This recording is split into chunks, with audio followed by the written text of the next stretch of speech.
Assalamualaikum warahmatullahi wabarakatuh. Kembali lagi di channel YouTube Laboratorium Sistem Manufaktur ITERA. Kali ini saya akan menjelaskan terkait tutorial ANOVA One Way terkait dengan materinya. Nah, apa sih ANOVA itu? Nah, ANOVA itu adalah singkatan dari Analysis of Variance. Adalah salah satu metode statistik yang digunakan untuk menguji perbedaan antara dua atau lebih kelompok. Salah satu kelebihan ANOVA adalah kemampuannya untuk membandingkan lebih dari dua kelompok sekaligus. Nah, terkait dengan sejarah ANOVA, ANOVA sendiri diperkenalkan pertama kali oleh Sir Ronald Fisher, yang merupakan bapak statistika modern pada tahun 1925 dengan cara mempublikasikan bukunya, di mana buku tersebut membahas mengenai ANOVA. Dalam beberapa literatur khususnya, literatur yang ada di Indonesia, ANOVA sering disebut dengan analisis variansi, ANAVA, analisis ragam atau analisis sidik ragam. Jadi jika kalian menemukan literatur yang menjelaskan terkait analisis variansi, analisis ragam atau analisis sidik ragam itu sama saja dengan ANOVA. Secara umum, ANOVA ini merupakan perluasan dari uji Mayon dua populasi normal, yaitu ada sebanyak keanehan populasi yang dibandingkan. Nah, selanjutnya terkait jenis ANOVA. ANOVA sendiri terdiri atas 3 jenis, yaitu ada ANOVA One Way, ANOVA Two Way, dan ANOVA banyak arah atau N-Way ANOVA, atau bisa disebut sebagai MANOVA. Untuk video kali ini, saya akan menjelaskan terkait ANOVA One Way terlebih dahulu. Oke, ANOVA One Way atau analisis ragam satu arah biasanya digunakan untuk menguji rata-rata pengaruh perlakuan dari suatu percobaan yang menggunakan satu faktor, di mana satu faktor tersebut memiliki 3 atau lebih kelompok. Disebut satu arah karena peneliti dalam penelitiannya hanya berkepentingan dengan satu faktor saja, atau juga dapat dikatakan one way ANOVA, melaporkan data berdasarkan satu kriteria saja. Nah, sebagai contoh yaitu tingkat kecelakaan kerja pada shift 1, 2, 3. Nah, ini faktornya cuma satu, itu faktornya adalah tingkat kecelakaan dan dikelompokkan menjadi shift 1, 2, 3. Nah, estimasi kilometer pemakaian merek ban ini juga satu faktor doang dan dikelompokkan menjadi 5 merek ban, seperti itu. Nah, untuk asumsinya itu adalah populasi berdistribusi normal, populasi mempunyai variansi yang sama, dan sampelnya random dan independen. Dan terdapat satu variabel tak bebas dependent dan satu variabel bebas independent sebagai faktor. Nah, untuk prosedur uji hipotesis satu arah, itu ada 5 tahapan dalam mengerjakannya. Yang pertama itu kita menentukan hipotesis H0 dan H1. H0 itu artinya semua rata-rata Mayon populasi adalah sama, tidak ada efek faktor terhadap variabel respon. Terus H1 itu tidak semua mu I sama, yaitu artinya minimal satu rata-rata populasi berbeda, yang lainnya sama. Ada efek atau pengaruh terhadap variabel respon. Tidak berarti bahwa semua populasi berbeda. Terus yang kedua itu menentukan tingkat signifikansi alfa, yaitu ada derajat pembilang V1, yaitu rumusnya adalah K dikurang 1, dan derajat penyebut V2, yaitu rumusnya adalah K dikali N dikurang 1. Selanjutnya kita akan menentukan kriteria pengujian, di mana untuk menentukan kriteria pengujian kita menentukan dua pilihan, itu diterima atau ditolak. Jika H0 diterima, itu F0-nya harus kurang dari F alpha, V1, V2. Dan untuk H0 ditolak jika F0-nya lebih besar dari F alpha. Bisa dilihat pada kurva, itu apabila kita H0 kita di bawah dikurang dari F alpha, ini adalah garis F alpha, kurang dari F alpha, maka kita masuk ke daerah penerimaan. Maka kita akan menerima H0 atau kita tidak menolak H0. Dan apabila nilai F0 kita melebihi dari F alpha, nah ini kita masuk ke daerah kritis penolakan. Nah, maka kita menolak H0. Terus kita membuat analisis varians dalam bentuk tabel. Nah, dalam membuat analisis varians dalam bentuk tabel, kita menentukan menghitung eh, beberapa ide. Itu pertama sumber variansi, derajat bebas, jumlah kuadrat, rata-rata kuadrat, jumlah kuadrat bagi derajat bebas, dan F hitung. Di mana sumber variansi rata-rata kolom, rumus derajat bebas adalah K-1, dengan jumlah kuadrat adalah JKK, rumus dari JKK adalah sebagai berikut. Jika JKK ukuran sampel yang sama banyak, maka rumusnya adalah sigma KI sama dengan 1, TI kuadrat dibagi N, dikurang T kuadrat per NK. Jika ukuran sampel yang tidak sama banyak, maka JKK sama dengan K, sigma K, I sama dengan 1, TI kuadrat dibagi NI, dikurang T kuadrat per N besar. Nah, untuk rata-rata kuadratnya itu jumlah kuadrat bagi derajat bebas, berarti JKK dibagi K min 1. Terus untuk error, itu derajat bebas adalah K, N dikurang 1, dengan jumlah kuadratnya adalah JKE, rumus dari JKE adalah JKT dikurang JKK. Nah, untuk error, derajat bebasnya, jika sampel tidak sama banyak, maka derajat bebasnya itu rumusnya adalah N dikurang K, N besar dikurang K. Terus untuk rata-rata kuadratnya, jumlah kuadrat dibagi derajat bebas. Untuk error, rumusnya adalah S2 kuadrat sama dengan JKE per K N dikurang 1. Terus untuk total, itu derajat bebasnya adalah NK dikurang 1, jumlah kuadrat adalah JKT, rumusnya adalah sigma K I sama dengan 1, sigma N J sama dengan 1, XIJ, ini sudah kuadratnya, jadi XIJ kuadrat dikurang T kuadrat per NK. Dan untuk ukuran sampel tidak sama banyak, yaitu JKT sama dengan sigma K I sama dengan 1, sigma N J sama dengan 1, XIJ kuadrat dikurang T kuadrat per N besar. Nah, untuk F hitungnya rumusnya adalah S1 kuadrat per S2 kuadrat. Nah, setelah kita melakukan analisis varians, kita dapat membuat kesimpulan, yaitu menyimpulkan H0 ditolak atau diterima dengan membandingkan langkah keempat versus langkah ketiga. Di mana langkah keempat, analisis yang kita dapat, kita bandingkan dengan kriteria pengujian. Nah, apabila kita mendapatkan nilai F0 yang lebih kecil dari F alpha pada analisis kita, maka kita menerima H0. Apabila F0 kita lebih dari F alpha, maka kita menolak H0 dan menerima H1. Langsung saja ke contoh soalnya. Seorang peneliti ingin mengetahui apakah ada perbedaan rata-rata nilai ujian antara tiga kelas berbeda, kelas A, kelas B, kelas C. Sampel diambil dari masing-masing kelas sebagai berikut. A 78, 82, 85, 90, 88. Kelas B 70, 75, 78, 80, 76. Kelas C 85, 88, 90, 92, dan 87. Hitunglah analisis variansi dengan tingkat signifikansi 5%. Langsung aja. Pada tahapan pertama, kita akan menentukan hipotesis. Hipotesis pertama kita adalah semua nilai ujian, semua nilai rata-rata ujian adalah sama. Terus alternatif hipotesis kita adalah nilai ujian antar kelas tidak sama. Terus level of signifikansinya adalah alpha sama dengan 0,05. Ini didapatkan dari soal, yaitu tingkat signifikansi 5%, nilainya adalah 0,05, itu 5 dibagi 100 adalah 0,05. Nah, setelah kita dapatkan alpha, kita dapat menentukan F alpha V1, V2.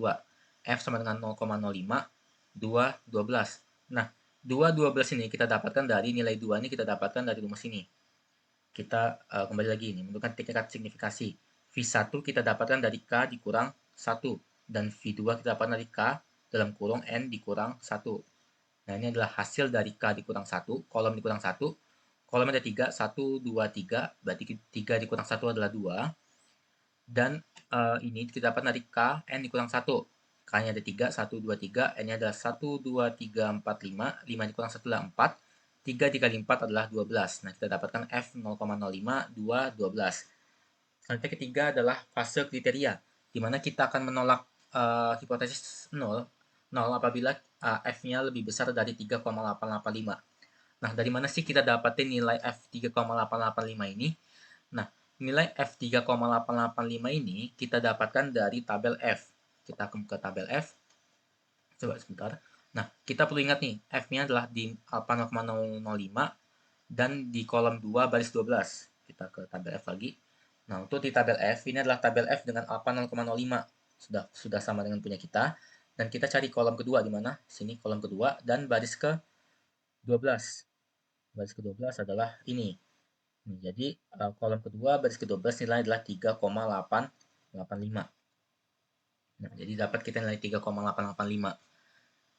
Oke, selanjutnya adalah kita akan menghitung nilai dari ANOVA. Diketahui N-nya sama dengan 15, N besar sama dengan 15, N sama dengan 5, N adalah baris, ada 5, dan K sama dengan 3. N besar ini adalah jumlah semua data ini, atau bisa kalian kalikan juga N dikali K, 5 kali 3 sama dengan 15. Jadi jika kalian jumlahkan kolom A, ini jika kalian jumlahkan jumlahnya adalah 423. Kolom B jika kalian jumlahkan jumlahnya adalah 379. Kolom C jika kalian jumlahkan jumlahnya adalah 442 dengan totalnya adalah 1224. Ini kita namakan dengan T. Selanjutnya kita akan menghitung derajat bebas, di mana yang pertama kita akan menghitung rata-rata kolom sesuai dengan tabel. Ini rata-rata kolom, error, dan total. Nah, untuk menghitung derajat bebas rata-rata kolom itu sama dengan K dikurang 1 dengan jumlah kolom ada 3 tadi, 3 dikurang 1 sama dengan 2. Untuk error, itu rumusnya adalah K dalam kurung N dikurang 1 atau sama dengan K 5 dikurang 1, itu berarti sama dengan 12. Dan total rumusnya adalah NK dikurang 1. 3 dikali 5, 15 dikurang 1 sama dengan 14. Kita sudah mendapatkan derajat bebasnya. Selanjutnya kita akan menghitung jumlah kuadrat, yaitu sigma K I sama dengan 1, sigma NJ J sama dengan 1, XI J kuadrat. Nah, kita harus menghitung dua data ini, yaitu rumus tadi dan rumus T kuadrat per N, untuk kita menghitung JKT, JKK, dan JKE. Nah, yang pertama, itu silakan kalian jumlahkan semua data, kalian kuadratkan semua data ini dan jumlahkan. Kalian kuadratkan 78 kuadrat ditambah 70 kuadrat, tambah 85 kuadrat, sampai ke 87 kuadrat. Seperti ini. Nanti didapatkan hasilnya adalah 103.764. Terus kita selanjutnya ke rumus berikutnya, itu T kuadrat per N. Itu T-nya adalah nilai tadi 1224. 1224 kuadrat dibagi 15. Nanti didapatkan hasilnya adalah 103.169,1. Nah, setelah kita dapatkan nilai-nilai tadi, maka kita dapat menghitung nilai JKT. Nah, JKT sendiri itu rumusnya adalah rumus yang kita hitung pertama tadi dikurang dengan rumus kedua.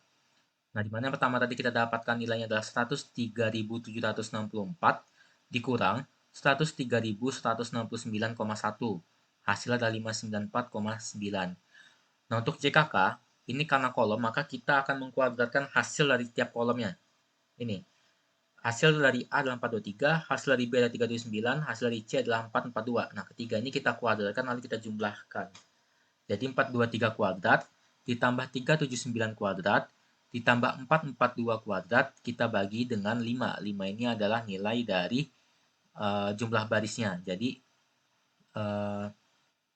jumlah kolom kalian kuadratkan dan dibagi dengan total baris, dikurang dengan T kuadrat per N, atau 103.169,1. Nanti didapatkan hasilnya adalah 417,7. Nah, setelah kita dapatkan JKT dan JKK, nah kita dapat menghitung dari JKE-nya. Nah, untuk JKE-nya sendiri, itu rumusnya adalah JKT dikurang JKK, atau 594,9 dikurang 417,7, sama dengan 177,2. Nah, setelah kita menghitung jumlah kuadrat, kita dapat menghitung rata-rata kuadratnya. Di mana untuk rata-rata kuadrat itu jumlah rumusnya adalah jumlah kuadrat dibagi dengan derajat bebas. Nah, untuk yang pertama itu adalah S1 kuadrat itu sama dengan JKK dibagi K min 1.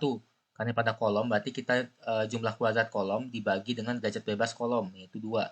Berarti 417,2 dibagi 2. Hasilnya ada 208,85.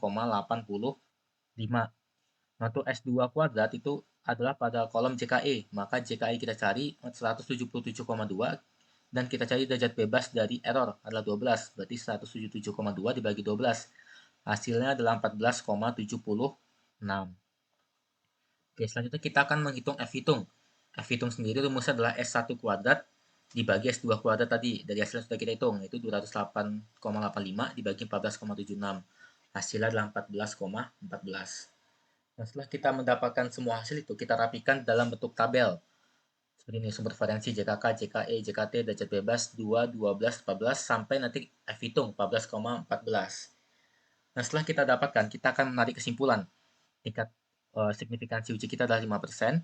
Statistik uji yang digunakan F-hitung adalah F0,05, 2, 12. Daerah kritisnya adalah jika F-hitung lebih dari F005, 2, 12, sama dengan 3,885. Kesimpulan, karena F-hitung kita 14,14 itu lebih besar dari F-teori 0,05, 2, sorry ini 12 ya. F 0,05, 2, 12 hasilnya adalah 3,885. Maka H0 ditolak. Rata-rata nilai ujian untuk 3 kelas adalah berbeda, tidak homogen, atau terdapat pengaruh kelas terhadap nilai ujian. Nah, ini merupakan tabel F yang tadi kita pakai untuk perhitungan. Di mana ini tabel F untuk alpha 0,05. Jadi, jika pertanyaan tidak menggunakan alpha 0,05, tidak bisa menggunakan tabel uji F dengan alpha 0,05. Silakan cari tabel F dengan alpha yang menyesuaikan dengan soal kalian. Oke. Sekian pembahasan tutorial materi terkait ANOVA One Way. Kurang lebihnya saya mohon maaf. Jangan lupa ditonton video-video berikutnya terkait tutorial ANOVA. Terdapat tutorial mini tab ANOVA dan tutorial ANOVA Two Way.